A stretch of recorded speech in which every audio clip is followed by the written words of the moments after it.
जी sir, एक बात और बताइए, अगर गरीब बच्चे हैं, गरीब घर के बच्चे हैं, हाँ। जो पढ़ने में सक्षम हैं, हाँ। बट उनके पास पैसा नहीं है, फ्री नोट्स भी देते हैं और फ्री पढ़ाते भी हैं। हमारा फाइनल एजुकेशन हुआ है मुंशी सिंह महाविद्यालय मोतिहारी से। प्रतिदिन कुछ न कुछ हम ऐसे रिसर्च में लगे रहते हैं कि जिससे बच्चों का नंबर या उसका ज्ञान प्रतिवर्ष उसमें कुछ इंक्रीजमेंट हो। बच्चे जो हैं हमारे समाज के भविष्य हैं, देश के भविष्य हैं, और इनको निखारा जाए तो ये बहुत अच्छा करेंगे, समाज हमारा सुधरेगा और इसमें हम अपना जो योगदान देते हैं। तो स्वागत है आपका हमारे एक छोटे से वीडियो में। धन्यवाद। तो सर बोले हैं कि हमारे क्षेत्र में बहुत सारे कोचिंग संस्था है। हाँ। बाकी सारे कोचिंग संस्था से आपके कोचिंग में बहुत सारे लड़के पढ़ते हैं, तो ऐसा आप क्या देते हैं इन सब बच्चों को कि जो जिला में टॉप कर रहे हैं, अच्छे रैंक से पास कर रहे हैं? देने के बाद तो सबसे पहले संतुष्टि देते हैं, उसके बाद उत्तम शिक्षा देते हैं और अपनी पूरी ऊर्जा लगा देते हैं कि बच्चे जिससे अच्छा से अच्छा करें। और प्रतिदिन कुछ न कुछ हम ऐसे रिसर्च में लगे रहते हैं कि जिससे बच्चों का नंबर या उसका ज्ञान प्रतिवर्ष उसमें कुछ इंक्रीजमेंट हो। इसके लिए हम दिन रात प्रयास करते हैं।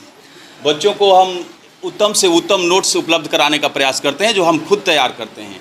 कि आप अपना ये जो एजुकेशन है, हाँ। ये कहाँ से आप फाइनल किए हैं?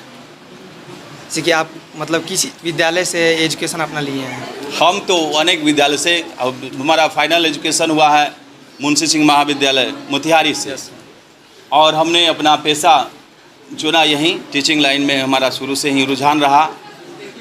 इसमें एक सेवा की भावना भी होती है और समाज के उत्थान का करने का अवसर मिलता है।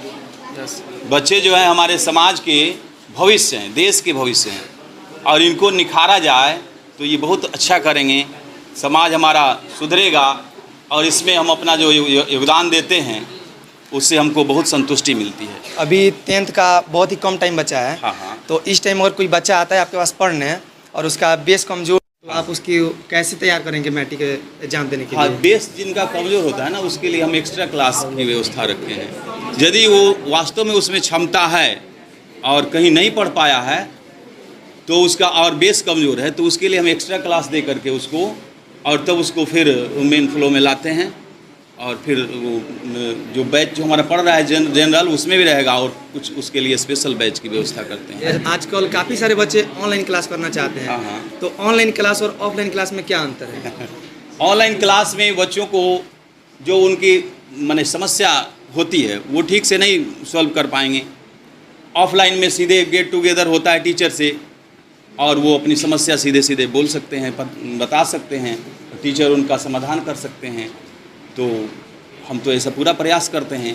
जिनको क्लास में कुछ समझ में नहीं आ पाता है, जो चीज़ छूट जाता है, हम बच्चों से बोलते हैं कि इसके लिए एक्स्ट्रा क्लास प्रोवाइड किए हुए हैं। वैसे पहले से भी उसके लिए रूटीन है, तो एक्स्ट्रा क्लास में बच्चे आकर के उसको समझते हैं, पूछते हैं। ये अगर गरीब बच्चे हैं, गरीब घर के बच्चे हैं, हाँ। जो पढ़ने में सक्षम हैं, हाँ। बट उनके पास पैसा नहीं है। Yes sir. हाँ, वैसे देखो, वैसे बच्चों की तो मदद सबको करना चाहिए। वैसे बच्चे अभी इस क्लास में भी हैं और उनको जिस तरह से होता है हम उसको फ्री नोट्स भी देते हैं और फ्री पढ़ाते भी हैं।